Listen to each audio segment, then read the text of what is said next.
Hi guys! Good morning. Good afternoon na pala. It's day 17 if I'm not mistaken. Paalis tayo ng bahay. Nakpay nang. Thank you. So, naalala niyo ba yung ilang araw ko nang sinasabi sa vlog ko na pupunta akong presinto.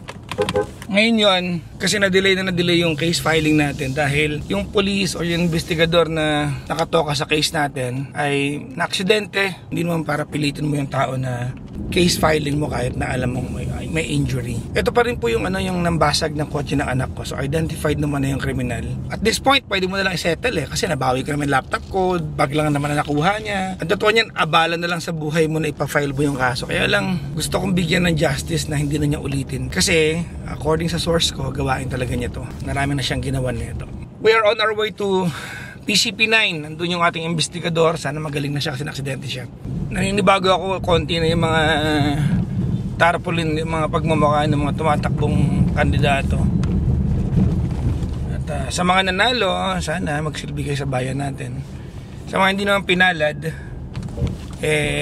sana if your heart is in the right places naman at di kayo pinalad, pwede mo naman siguro kausapin yung incumbent, diba?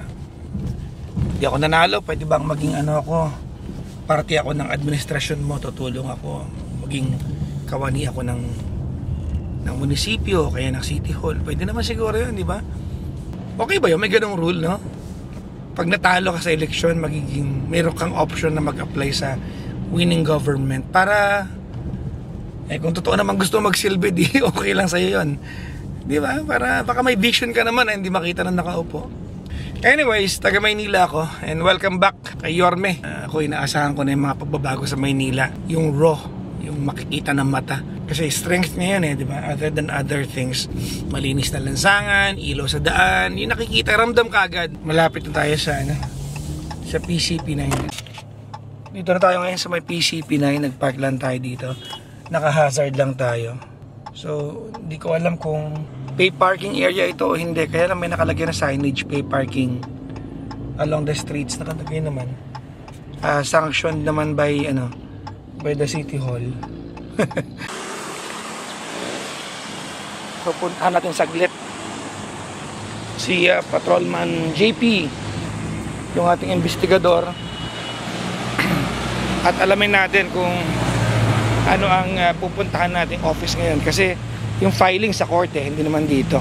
Kailangan bumili ng 12 USB thumb drive, 12 pieces para din for the storage of the evidence. Ganito kabusising mag-file ng kaso. Gagastos ka pa rin. Kung wala naman nakuha sa'yo, masarap na lang i-settle. So hindi ko alam kung saan makakabili ng USB na ganun karami. 12 pieces, pero hahanap tayo. Ang tanong, magkano ba ang isang USB ko? Ang isang USB ay nagkakahalaga ng, say for example, 300 pesos. So parang aabot ako ng 3,600. Mahal din. Kaya talagang naintindihan ko kung bakit maraming umaatras. Nakabili na ako ng USB and would you believe it? Dahil kailangan ko ng 12 USB for the court evidence to be stored. Ayan. Ito, 12 USB ang laman nito sa National Bookstore ko binili. Apparently, hindi na available ang 16 gig. So, 32 gig na lang ang available. At, inabot tayo ng almost 6,000 pesos. For the evidence. Kailangan ng police yun for filing the case. So, sana magawa ng paraan ng hindi ko alam kung paano. Sana may database na lang yung court na kung saan i-upload na lang yung evidence. Kasi medyo paano kung nagkakaso ay mahirap na tao at hihingaan mo ng 12 na USB, di ba? Parang ang hirap din, parang ang hirap ibigay.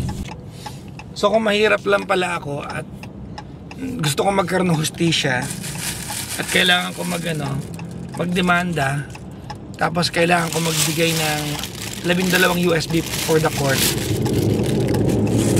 hindi lang ako magdedemanda. Kung kaya ko namang ipikit mata lang at ipagkipit balikat lang, di ba? So, sana meron na lang database kung saan i-upload na lang ng presinto. Ako lang naman to. So, nag-suggest lang. Hindi naman siguro masama mag-suggest. Sayang yung 6,000. Pero kailangan naman. So wala tayong magagawa. Hindi ba tayo kakain ng ilang araw. So dito na tayo sa presinto ulit. Ito yung PCP9. Ayan po. Diyan tayo mag-uumpisa ng ating process today.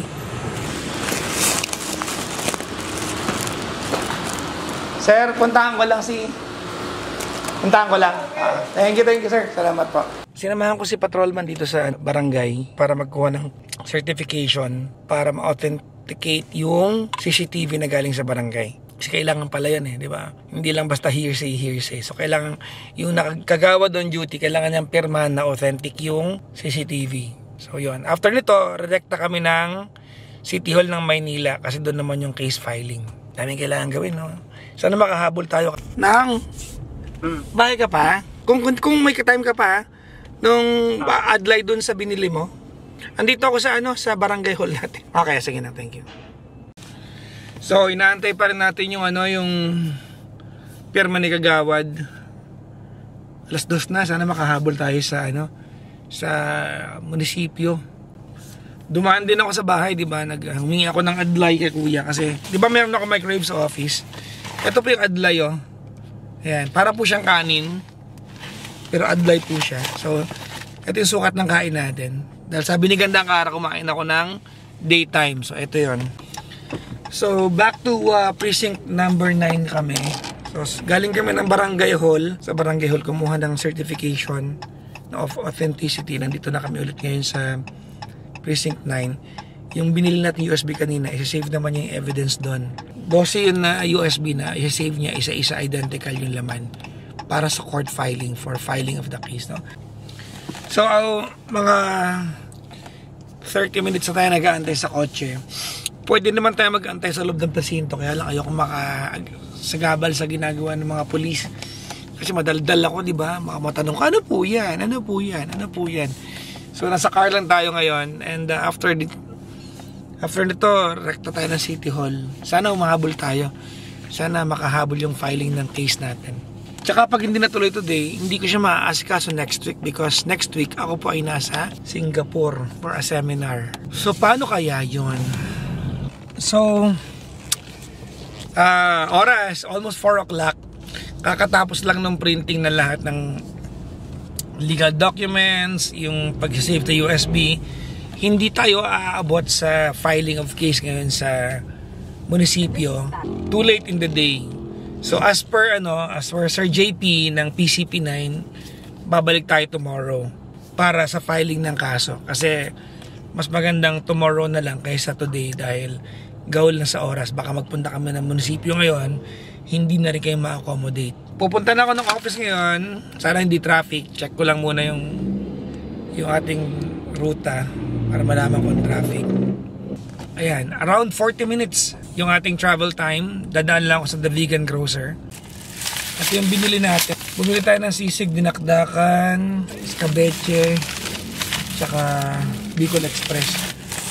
Yung Bicol Express, hindi ko pa natikman yun Ngayon ko pa lang titikman. Tapos syempre, yung kaninang adlay natin, titignan ko kung mag-work yung sabi ni Gandang Kara that kumain ako midday. Para konti yung kinakain ko sa gabi.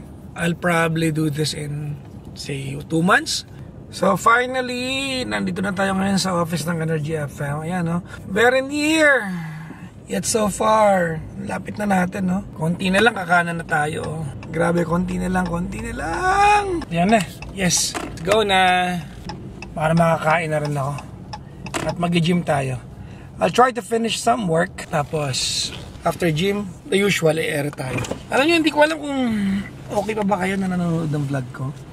Masaya pa ba kayo na araw-araw ito lang yung ginagawa ko paulit-ulit. So practically, I'm just opening to you my day. Anong ginagawa ko. Nagbabaking tayo. And I hope you are being entertained. Hello.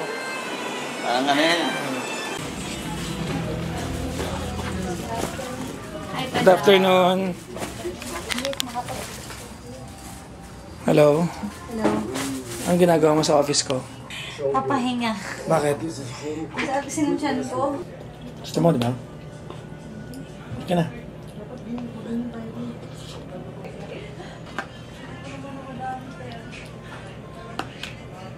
Ah.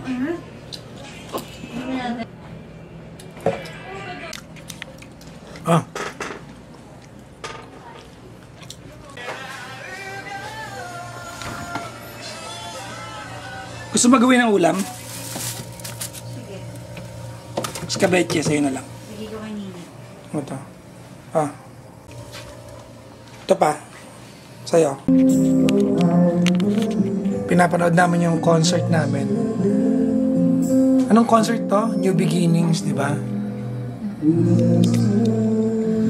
Karami mo nakapag-concert tayo ng ganyan. Aww. Tapos na may lakas. Aww. Alam mo ba, ayaw ko yan. Ginawa ko lang yan kasi magagalit ka sa akin eh. Ikaw director niyan eh. Di ba, ayaw ko kumanta ng solo? Kaya nga, pag may lakas ng loob, mangyayari. At tingin, successful naman ah. Totoo naman. Hindi nakakatawa. Panonood natin naman yung... Ayan, si Gandang Carlos Rosa. Ito yung ano, dancer natin, model na siya ngayon. Meron siyang billboard sa Saan ano. yan? Ah, siya. May billboard na siya sa ano. Sa NLEX. Oh, pak. Ano ba? Ba't ikaw hindi ka nag-diet dyan? Ba't mas payat ka ngayon? Ha? Ewan ko. Ayan, yan talaga yung nag-risk. Hindi nakakatawa. Nag-risk. Yan, di ba hindi ka takot mag-risk? Ayan, nag-risk ka. Nag-risk ka na. Nag-rise ka pa. Hindi ba?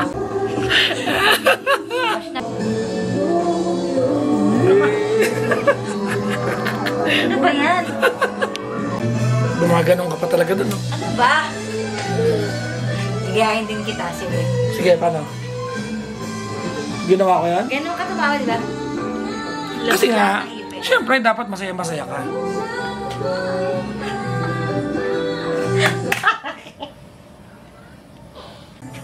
Si Raya nagtimpla ng kape ko. Sabi mo, ikaw na eh. Buti pa si Raya, pinagtimpla ko. Yan, ganyan ka, sensitive ka.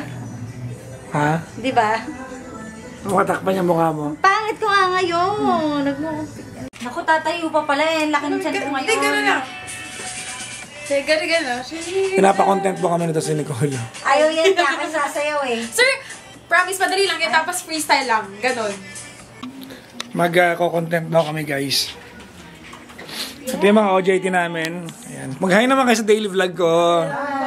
Ayan. Panoorin niyo itong kahihiyan namin. Okay na yan. Huwag tayo mag-take to kasi papangit lang yan. Yehey! May natulog na kami sa NLG FM. Uuwi na po si Gandang Kara. Mauna na siya at ako ay pupunta na sa gym. Bye-bye na. Bye-bye. Bye-bye. It's 6:40 in the evening. Bilis nga ng oras eh. Actually. 27 na ka na. Oo nga. At papunta na tayo sa gym. Hello! Wala si Kuya Chico. Wala si Kuya Chico.